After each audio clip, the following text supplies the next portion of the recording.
The D.C. Council say time's up for the National Guard troops patrolling the city. Now that the big America 250 events are over, local leaders are asking governors to bring their troops home. Yeah, we got our hands on a letter sent out today by the D.C. Council, essentially uninviting the soldiers from D.C. duty. Our Randy Hildreth has spent the last couple of hours getting reaction.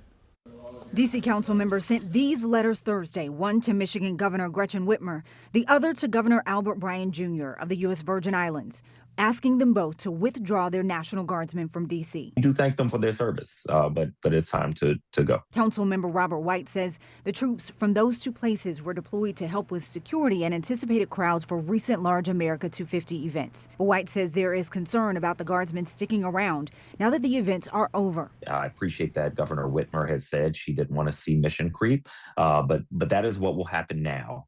We have seen some of the Guard members sent for America 250 patrolling places where there were no events. On Tuesday, over 24 advocacy organizations also sent a letter to Governor Whitmer raising the same concerns, writing, quote, previous presidents have requested assistance from out-of-state Guard forces during major events in D.C., and such requests would normally give little cause for concern. But there is nothing normal about the way President Trump has used National Guard forces in the nation's capital. President Trump had promised to deploy roughly 5,000 troops to D.C. to deter crime and assist with local law enforcement. And as of Wednesday, he'd exceeded that goal. But that number is expected to dip. Both Maryland and Minnesota confirmed to WUSA 9 that their troops deployed to help with 250 events will return home this week. White says he hopes to hear from Michigan and the U.S. Virgin Islands soon. It's only been days since the other states have, so my hope and expectation is that these governors will do the same.